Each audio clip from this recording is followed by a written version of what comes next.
Hi guys, this is Nicole Van Tassel, tuning in from outside, so please let me know if you can hear me. Hopefully we won't get rained out. I looked at the radar, we should be good. So again, my name is Nicole Van Tassel, and I am creator of this group, creator of iExplore Science, and founder of iExplore Academy, and that is your step-by-step guide to creating NGSS curriculum.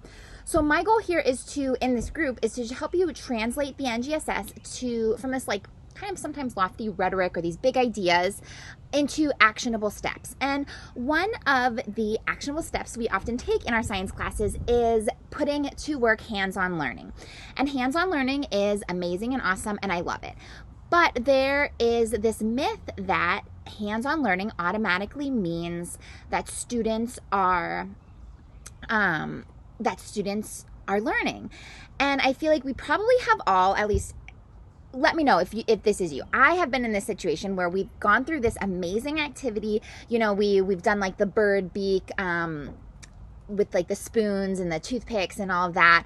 And the goal is that they're going to tie this to the adaptations, right? Or we go through like, I don't know, a hands-on activity about convection. And I'm like, okay, it was hands-on. They were into the activity. We did the rock cycle starburst lab or whatever. They were into the activity. They seemed like they were having fun. And then we walk away and we talk about what they learned, and students just stare at me like I am speaking in, I don't know, tongues or something. They have no idea what I'm talking about. So that to me shows me that hands-on learning doesn't always work the way we want it to work or the way we are intending it to work. And that's the myth with hands-on learning. So we're gonna actually, I'm getting ahead of myself. Let's dive into it. Okay, so what is the myth with hands-on learning? I pretty much gave that one away. What is the actual missing piece here? And then like a solution moving forward. How can we make hands-on learning actually relevant and actually work? So if you've been in a similar situation, if you want to drop a note, let me know. It also lets me know that you can hear me. But if you've been in a similar situation where you've done like a hands-on lab and just it's totally flopped, and maybe you can identify why it's flopped, maybe you're not sure, and maybe this little training will help kind of clarify that. All right, so the missing piece. Hands-on, the myth is that, okay, we have these quotes that go around, and this was like the first one that I could find, but there's so many quotes from different education people and random people. But the idea is that like when students do something, they are automatically learning it. So I hear and I forget, I see and I remember, I do and I understand. So and I'm not saying that this Confucius intended this in this way, but we often take a quote like this or this sentiment and we say, okay, if our students are doing the stuff, then it means that they are learning. If they are the one who is mixing the chemicals together, it means that they're understanding how a chemical reaction works. If they are the one that is collecting the data from the adaptations lab, and they can see that the bird beak, this bird beak picked up these seeds better, it automatically means that they understand how adaptations work and that bird is going to survive. And the reality is that our students, just because they're doing something, a lot of times their hands-on activities aren't translating to their thinking ability. So another example of this is there's some activities out there where students make models of like Earth and space things, like planets and all of that, to show different scale models. And what they're doing is they're hands-on involved because they're actually making the models, but there's no like minds-on component here. And that's the missing piece. They are carrying out the actions that you have given them to do, but they are not actually thinking about what they're doing. They're not making decisions about what they're doing. So the missing piece is the reflection, is the thinking. It's the minds-on component. So when we're talking about an NGSS classroom, we have our NGSS, so I can't see who because of the way my system works, but someone can relate to what I'm saying. From an NGSS perspective, like, yes, hands-on is great and we should absolutely be engaging our students in hands-on learning, but minds-on is better. And that's why for those of you who are looking at like online instruction and remote learning in the fall, just because you're remote learning doesn't mean you can't have an NGSS 3-dimensional classroom. You can have minds-on learning online because you don't have to have that hands-on component to be minds-on. I mean, yes, ideally we want to be able to do hands-on activities, and hopefully we will see our students and we can engage them in hands-on and minds-on learning. But just because you can't do a hands-on thing doesn't mean you can't have the minds-on. There are so many other ways that we can engage our students with the practices of science in a minds-on way beyond like, look, you can mix these chemicals together. They can still be minds-on involved in it. It's not as exciting, but they can still be minds-on involved in it if they are observing someone else mix it and looking at the results of mixing that. They're making the observations, they're collecting the data, they're analyzing the data, so on and so forth.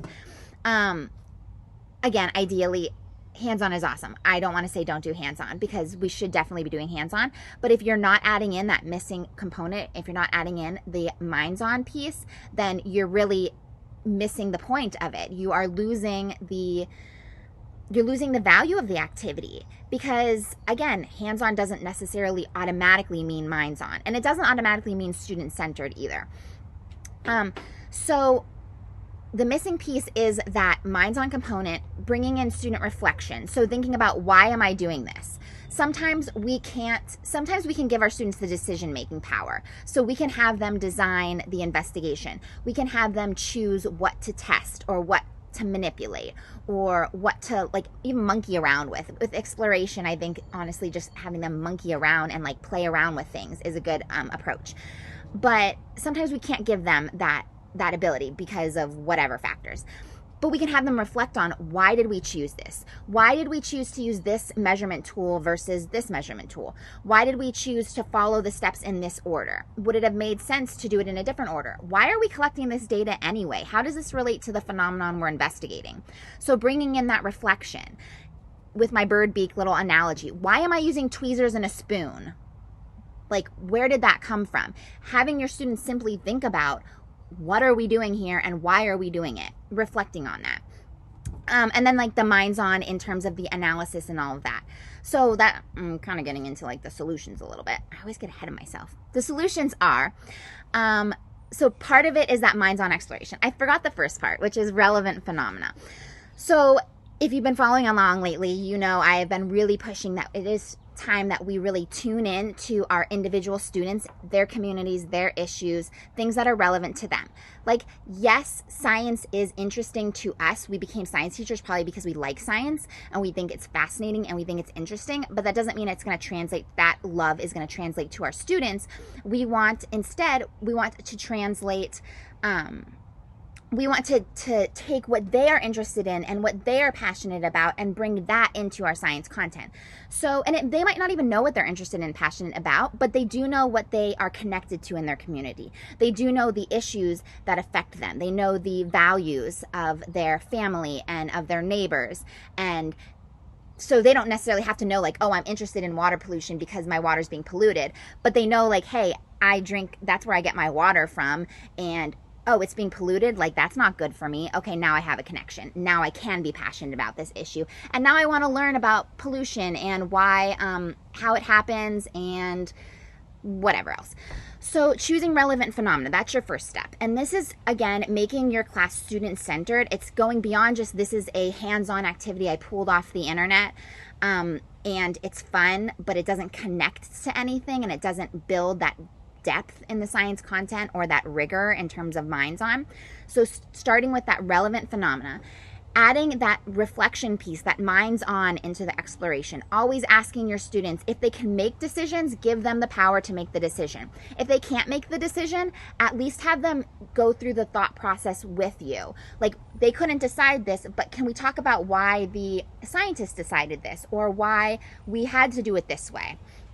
And then lastly, the student-owned meaning making. So a lot of times after we do an activity, we segue right into, okay, this is what you did. This is the ideas that you got from it. You guys used the toothpicks and the tweezers and the spoons because these were your bird beaks. And look, you had, this bird didn't have enough food, so it died. That's an example of natural selection, or I don't know, whatever the lab is. But we segue right into this like I'm going to explain it all to you right now. And in an NGSS classroom, we don't want to do that. We want to move away from that and instead give our students the opportunity to make meaning themselves. So to come to their own realizations. And the way that you do that is first by just giving them a chance to use their own voice and share their observations and talk about what they saw, what they did, what they observed. You can then build from those observations. So if you give a student an opportunity to share that they observed that the toothpick picked up the licorice sticks really, really well, but the spoon did not, you can build on that. Okay, so what happened when all the licorice was gone? Was the toothpick able to pick anything else up? No. Okay, if that was like, if you're a bird and that's how you got your food, what might happen to you? Well, I would be really happy while there was licorice around, but I would not have any food once the licorice was gone. Oh, okay, so can we talk about, like, in the real world, how could that play out? And again, you're kind of just guiding the conversation, but you're giving them the opportunity to make the connections. They're obviously not going to use the right language, the scientific language. That's okay.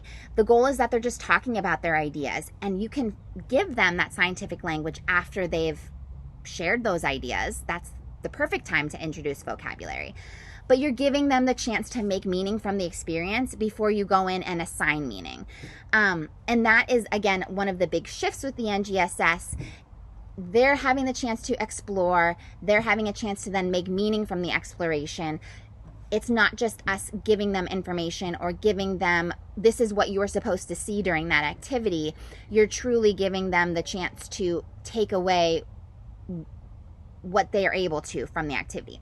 And again, your role is in clarifying and helping them obviously come to the right scientific conclusions. And it does take time, and it takes redirection, and it takes you making observations. Like if a student says a wrong idea, and like wrong in the sense like it is scientifically inaccurate, then that's when you point out maybe an observation that conflicts with it, and you ask them to reconsider that idea in light of this new observation. And the goal is that instead of you saying, no, that's wrong, they can see, oh, that idea didn't fit with what I said, so maybe I need to revise my own ideas. And it's all part of that student ownership and that like student-owned meaning-making experience. And that's where like learning actually comes from. It comes from that exploration, not just the hands-on stuff that is super fun but doesn't always translate to minds-on. It comes from the hands-on, minds-on, but then the thinking, the student-owned meaning-making, the sense-making, whatever terms you want to use.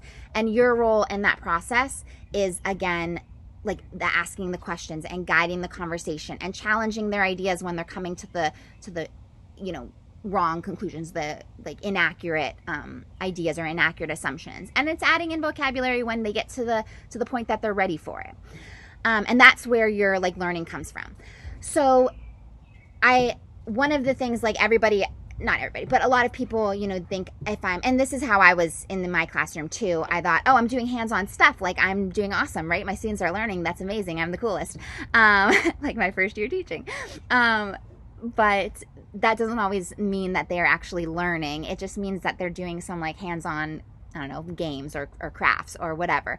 If you're not adding in that minds-on component, and you're not giving them a chance to make meaning from their experiences, they're not actually going to translate that hands-on piece into the learning piece. So if you're running into, hey, we did this hands-on piece, and then the next day in class they seem to know nothing, they don't seem to understand the point of the piece, I would encourage you to go back and reflect on, did you give them opportunities to think about what they were doing during the exploration? How did you guide the meaning making? Did you just jump in and tell them what to think, or were you able to like elicit the ideas from the students themselves? And there's a lot of different strategies for eliciting those ideas. We don't have time to get into all of them today, but those are kind of the processes of moving students to that understanding.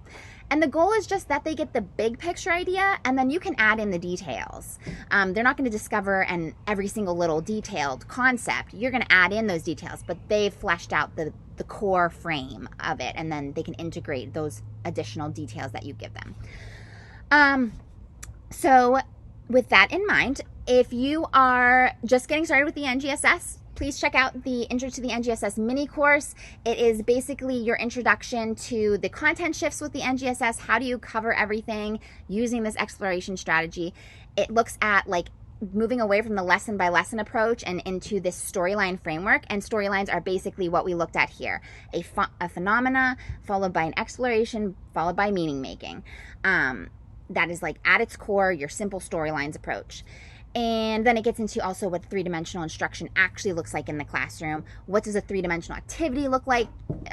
I love examples. I'm an example person, so you can see some examples in that mini course, and there's some resources you can take away with you. So if you are just starting with the NGSS, I highly recommend you take that out. It's totally free. You can just go to the header of the group and find the link to that. As always, there's a seat for you at iExplore Academy. It's your step-by-step guide for designing and implementing curriculum for the NGSS. We have some exciting things happening in iExplore Academy moving forward, especially in relation to everything I've kind of been talking about lately with moving toward more like student focused and like tuned in approach to choosing your phenomenon and developing your curriculum that is like super relevant to your students. And I'm excited to share that with you as we like move into that. But anyway, seat at the table is there for you. We are also doing a lot to address the translation to online learning. So what does exploration look like? On the 30th, we'll have a workshop inside iExplore Academy for our Academy members about online learning, and specifically like online exploration. So you can, if you join us before the 30th, you can check that out. You can always check out replays too. And yeah, school and district programs I'm providing. I'm offering like, I don't know, like VIP days or professional guided working sessions basically to help you walk through designing your curriculum and your scope and sequence, mapping your curriculum, developing storylines, all of that with this like student-centered, really like human-focused, relevant science approach. So I'd be happy to talk to you about any of those options.